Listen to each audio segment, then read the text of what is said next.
What's good, Commanders fans? Welcome to another Live Wire Sports Update. Now, I'm back at you with another one. Now, this is a preview of the Washington Commanders and the Cleveland Browns set for Sunday at 1 o'clock at FedEx Field. Now, we know that the Washington Commanders are on a 2-game slid after coming off their bye week, which they tied the Giants in previous weeks. But with playoff implications that is set for this weekend, Washington is in a must-win situation after losing to the 49ers last week, 37-20. Now, Taylor Heinicke did start that game. He did some good things, but 2 turnovers cost him to get benched in favor of Carson Wentz with 9 minutes left in the game. But again, with poor coaching decisions, going for it at your own 30, not getting it, giving the 49ers another score that pretty much sealed the game, not a chance to fight back. Now, with Carson Wentz back in the fold starting this week, he gets to go on the center, play with a team that's pretty much complete. I expect Carson Wentz to go out there. His future pretty much relies on this game. We all know the story from last year with Carson Wentz playing with the Colts, had the opportunity to put the Colts in the playoff and didn't. And that pretty much got him ran out of Indianapolis. Could the same thing happen? Who knows? I'm giving him the benefit of the doubt. Me personally, I would have still stuck with Heinicke. I just think that this coaching staff is inept to get the best out of the quarterback's situation. Yeah, Carson Wentz do have a strong arm. He can get the ball down the field, but he's not as mobile in the pocket. And speaking not being mobile in the pocket, you playing against a Cleveland defense that has Myles Garrett, that's one of the top defensive ends in the league, along with Jadeveon Clowney. Now, as poorly our offense line is in pass protection, they're going to have to rely on the run. I mean, the run is going to be able to set up some things for Carson Wentz where he don't have to sit back and drop. I hope Scott Turner doesn't get too happy about certain things, get too, creative and start trying to throw the ball all over the field.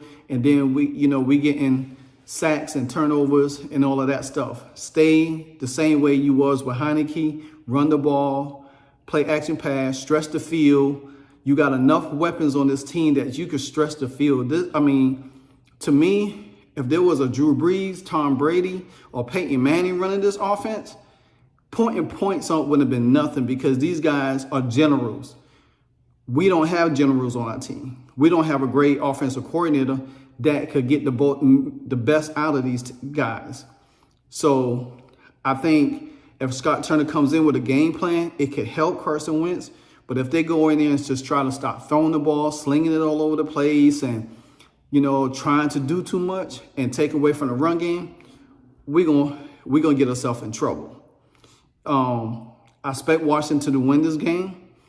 I expect because Cleveland hasn't looked good since Deshaun Watson came back. He has been trying to get himself on his feet. I think with our defense, with Daron Payne leading the way with 8.5 sacks, he only need 0.5 sacks to be have another single season. Now I guess another be up in the charts with to have like 10 sacks for this franchise. I expect right now the question is Antonio Gibson. He's hasn't practiced. Don't know if he's gonna play this game. So that means Jonathan Williams gonna have to step up, which I want to see more of him. Amani Rodgers, the tight end, has been brought up to the roster. I want to see more of him because him and Carson Wentz did have a good connection in the early part of the season. He could take a lot of pressure off the wide receivers and Logan Thomas. Logan Thomas should get some touches. Cole Turner should get some touches. We have a whole slate of guys there that could get it done. You know what I'm saying? We just got to go in there and do the right thing. We got to put pressure on Deshaun Watson. We can't get out of character going against him because he can run. He could throw the ball. We got to be conscious of Nick Chubb running the ball. You know what I'm saying? We're going to have to play our best game our best game Sunday. We got to come with it. We can't half step. If we lose this game, it's going to raise a lot of questions going into the last game against Dallas, because then if we don't win that game, we out of the playoffs. Then if we don't win Sunday, that opens the door for Seattle, Detroit, which holds a tiebreaker against us. We hold a tiebreaker against Green Bay, but Green Bay have to win out and need the other ones to lose, and they have to win. So it's going to be pretty difficult for Washington. We can't go in this game, trying to play it safe. You know what I'm saying? We get a lead, then all of a sudden we just playing it safe, and then the team just work their way back and beat us. We can't do that. You know what I'm saying? If we play our game like we played against Philly and the other teams that we played against, we could win. You know what I'm saying? I'm not expecting us to go out there and score 30 points, but at least 22 to 23 points, 24 points should be enough for us to win this game easily. We ain't got to go out there and just sling it all over the field. Use the clock. We lead the league in time of possession. That's going to help us in every facet.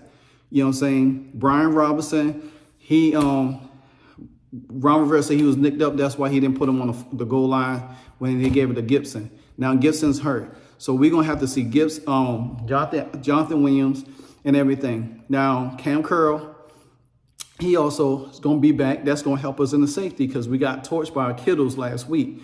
So therefore, we got a couple guys didn't practice, this week, but hopefully they'll play.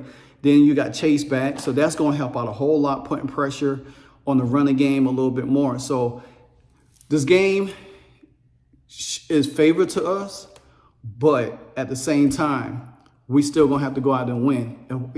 It's all on us to win this game. It's all on us to put ourselves in the playoffs. It's all on Carson Wentz to right the wrong from last year. You know what I'm saying? If this game gets out of hand and gets bad, this could be the end of Carson Wentz, and this could be the end of Ron Rivera. Plain and simple. I can't put it no easier. I go back and forth with people. I want him to succeed and everything like that. But at the same time, we can't forget from last year. So he has to right the wrong. If he wants to continue to be a starting quarterback in this league, he has a chance to put another team in the playoffs.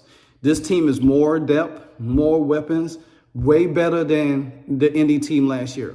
So there should be no excuses. Right now, there's no excuses for the Commanders not to win this game and put themselves one step ahead for a playoff berth. If they do that, then they go on to Dallas, win the game against Dallas, be in the playoff, host either Minnesota or San Fran, and then we could get our revenge from that point on. Until then, guys, watch them by 27-14. No, 24-14. That's my prediction for the game. So until then, guys, this is your boy Livewire. I'm out. Peace.